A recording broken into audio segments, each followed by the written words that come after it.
Hey everyone! My name is Ben, and you're listening to a daily dose of English.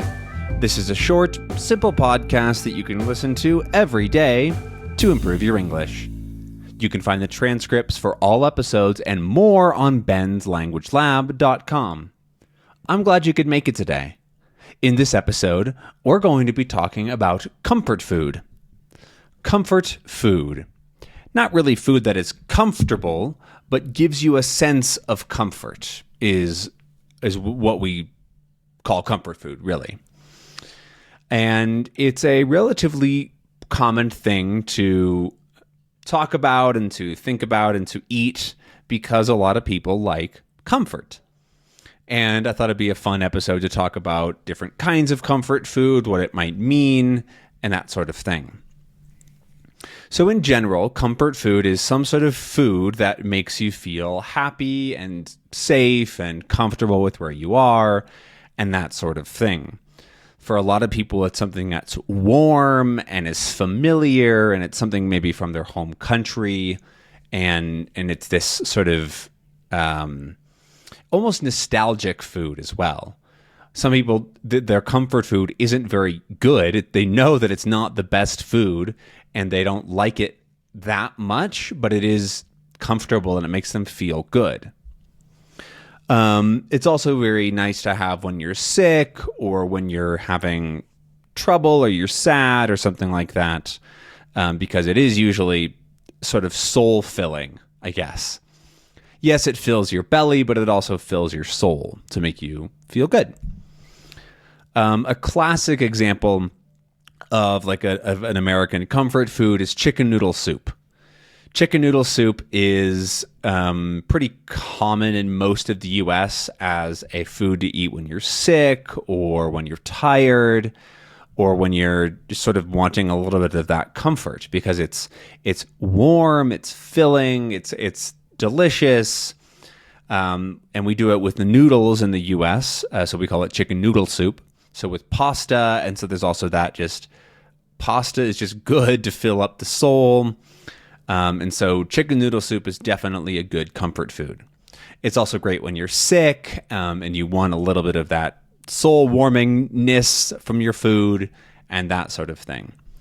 I definitely really like chicken noodle soup when I'm feeling sick or just want a nice, very full meal that'll feel homely. I think that's another part of comfort food is that it feels like something from home.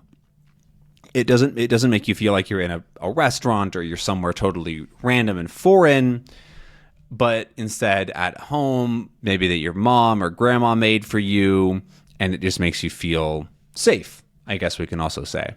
It's comforting, right? So chicken noodle soup is definitely a comfort food. But there's all sorts of different kinds depending on how you grew up or what you like to eat. And I think we can go into that a little bit. I briefly mentioned comfort food not always being the most healthy, and that's actually probably pretty common. Chicken noodle soup can be quite healthy, right? Especially if you don't have the noodles. Everything else is pretty good for you. But a lot of comfort food is unhealthy. So fried food or lots of butter or cream, and something that is more for the soul than for the health of whoever's eating it. An example of that is definitely something like fried chicken or other southern food is often comfort food. And it's usually made with a whole heck of a lot of butter or lard, which is just not as healthy as it can be. Also, a lot of people like to have pizza as a comfort food because it's so like common and safe and delicious and filling. Now, I'm not talking about like fancy pizza where it's really nice. It's got interesting toppings on it, but like a typical like regular, I don't know, Domino's pizza or cheap pizza that you get to fill your soul and to be bready and just have that almost like artificial flavor just because it is a different thing that you might want.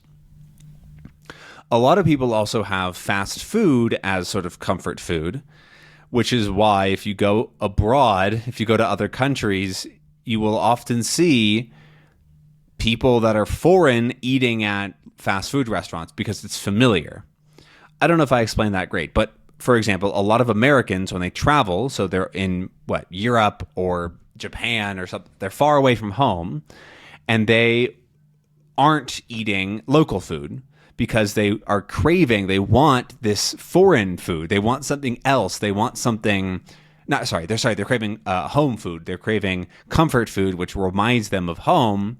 And so if they eat a lot of fast food at home, then they're going to want to go for that because they know that and it's safe and that sort of thing. Same goes for things like Starbucks. Starbucks is very popular all over the world, not only among locals, but also among people that travel because they can expect something to be the same. They know that they can order something and get a very similar quality anywhere in the world. And that's understandable, right? Not everybody wants to always be surprised and have something totally new for dinner or for lunch or whatever. And so I can understand that it's a bit of this homesickness and wanting to have something like home and feel comforted. However, when you travel, you should also try new things and local foods and see what's interesting, because you might find a different sort of soul food that makes you feel good, or comfort food, sorry. Soul food is a little bit different, especially in the US. Other good comfort foods are, for me, actually ends up being soups. I really like soup, and soup makes me feel comforted. There's a meal that I would eat very often growing up, which is a potato and leek soup with some cream and butter, and it makes it very thick and delicious, with chicken, just sort of typical easy chicken thighs. And this soup is, for me, a pretty comforting food because it's what we would eat really often, and it reminds me of my mother's cooking. It's not like she cooked very much, but it definitely makes me feel good to eat that sort of simple chicken thighs and potato leek soup, even though it's like 7 ingredients total: salt, pepper, chicken, and then potatoes, leeks, cream. I guess water is maybe an ingredient. So yeah, 7. But that's really everything that you'd put in there, and it would be just delicious food. There's a lot more comfort food as well, depending on where you're from.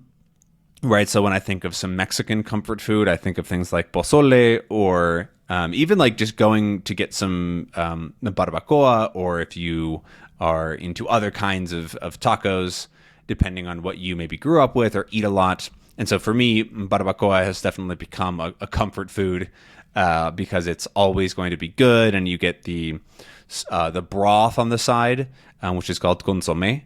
And having that broth with chickpeas and with rice is very comforting to me.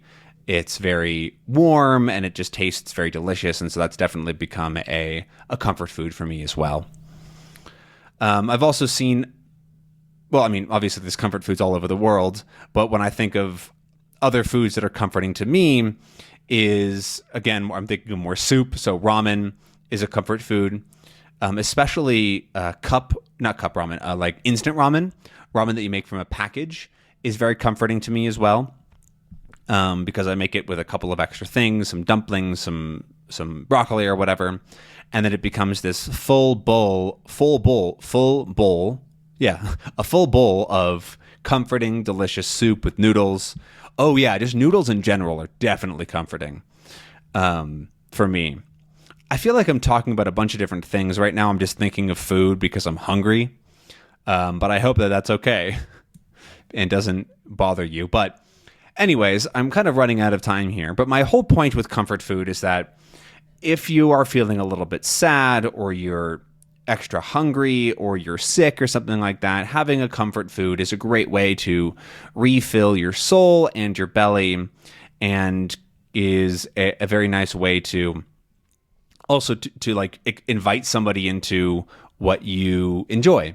And so if you have a guest over, or maybe your partner is from somewhere else in the world, showing them what your comfort food is can be a really fun experience. But we're at time for this episode, and I don't really want to just keep listing out comforting foods because I think that'd be kind of boring. And so I thank you very much for listening to this kind of weird episode. Sorry that it was less planned and I kind of just talked about food for 10 minutes, but hopefully that's not a problem because it'll probably happen again since I do really like food. But anyways, that's all that I got for you today. Thank you so much for listening, and I'll see you again tomorrow for another episode. Have a good one. Bye-bye.